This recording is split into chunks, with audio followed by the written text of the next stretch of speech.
Good stuff. WhiskyJason here. Whisky Live Dublin 2024 together with... What's your name? What's my name? Danny McCormick. Very good. What are we talking about? We're talking about Malone's Irish Whiskey. Yeah, that's something brand new. I've never seen it before. First time exhibiting here, and you have at the moment UK stickers. There's a UK stickers. Yes. So tell us the story. So the UK stickers is because we are based in Scotland. Yeah. So we're an Irish bar group based in Scotland. We've got 4 bars in Scotland called Malone's. Okay. What cities? We've got 2 in Edinburgh, 1 in Glasgow, and 1 in Aberdeen. Okay, Aberdeen. They're quite well known bars in their cities. Yep. And what we wanted was 5 years ago, we wanted a really good, solid Irish whiskey that we could stand behind. That would be our house whiskey for the Malone's pubs. So what we did is we went out and we started talking to a couple of different distillers in Dublin. Mainly Dublin because we just have a bit of history in Dublin already, and we wanted to. Yes, and we are recording. Yeah. Oh shit! So, because we have a bit of history in Dublin, we went out around Dublin and we talked to people that we knew didn't distill for other people because we wanted something. That's an interesting concept. We don't go to Great Northern. You don't go to West Cork. You try to convince someone who's not selling casks to sell them to you. Yeah, pretty much. Okay. Pretty much. Very good. And we were quite lucky because it was kind of during COVID time. Right. I think we just got them at the right time, and they were like, "All right, okay." We have nothing else I think they just. Why not? Yeah, pretty much. Pretty much. I think we just got them at a good time where they either wanted to or needed to, or a bit of both. Wanted, give us one of their whiskies. They may have loved your concept as well. Who knows? Yeah. So what we did is we worked with them and we came through a couple of different types of samples. We picked out a whiskey of theirs that we really liked and asked them if we could have something similar. Right. So what they did was just that for us. So it's a triple cask. It's a triple cask. It's got 3 different casks in it, obviously. Right. The first is Kentucky Bourbon. Yep. It's aged for 9 years in Kentucky Bourbon. Okay. The second is Red Ale. It's only aged for 4 years in Red Ale cask. Okay. Yep. And then the third is Oloroso Sherry, and it's aged for 7 years in the Oloroso Sherry. So the Dublin whiskey is 9, 7, and 4 years of age. The Dublin whiskey doesn't have 3 casks in it. Okay, all right. Okay, sorry. I'm just so the whiskey that's similar has 2 different casks in it. I'm sorry. I'm just trying to get my head around it. So we took essentially their whiskey and added Red Ale cask to it. And that's what kind of made it our own. Yep. What we wanted was something that was nice, smooth, easy drinker, something that we could give customers in the bar that they drink by themselves. But non-chilled filtered, 42%. Yes. Natural color, I assume. Natural colouring. Excellent. What's the price point in Scotland or here in Ireland? So retail, anybody on the street, we sell it for £40. Perfect. Or if you want to buy it here, you get it from the Celtic Whisky Shop for €50.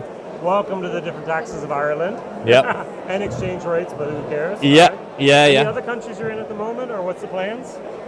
No, so we're basically we're available in Scotland, across the UK. Right. We've got some distributors in the north of Ireland, up in Belfast, where I'm from. And then we are kind of working our way into the rest of Ireland. Mm-hmm. We were an Irish whiskey that wasn't available in Ireland for a while. Right. So this is us kind of coming in and launching it. It. So it's good. It's it's going down really well. We've had 0 complaints, which is always a good sign. I liked it. It's very interesting. The red ale comes through. The Oloroso at the very beginning was very, very light. Yeah. But there's a spicy, woody sweetness at the end, and you actually went through. It's not a roller coaster, but you have the transitions that I love. It's there. Well done. Yeah, it's good. It's good. It kind of walks you through the casks. Yeah. So the first kind of flavour profile you get is Oloroso Sherry. Then you kind of move into, and that's quite spicy. It has a little something to it, but it doesn't burn the back of your throat, which is good for 42%. Right. Then you go into the red ale, and the flavours of the red ale, and it starts becoming a bit sweeter. Yeah. Starts becoming a bit sweeter through the red ale, and then the bourbon kicks in at the end. Tiny bit of spice, but a lot of sweetness in at the end of it. And the reason we wanted something that was a bit like that was because we want to be able to use it in cocktails. Yeah. So we use it in cocktails in the bar, we use it in Irish coffees, but you could quite easily just sit and drink it neat. Very good. And it's the kind of, I see it as a table pleaser. Yeah. I mean, it's the kind of thing that you can bring out, set at a table, everybody can have a drink of it, and it's not going to offend anybody. Right.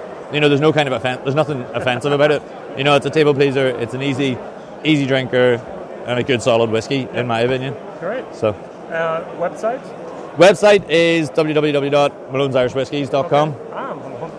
Malone'sIrishWhiskey.com. Very good. Malone's Irish Whiskies, yeah. Malone'sIrishWhiskies.com. And it's part of a kind of broader range of spirits that we have. We also have...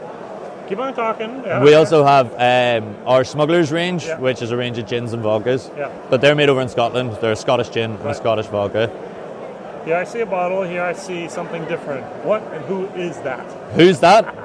That's part of the Smugglers story. Yeah. Okay. Go for it. So Smuggler Spirits was a spirit brand that we created genuinely through kind of lockdown, as when all our pubs shut down, we needed to make money somehow.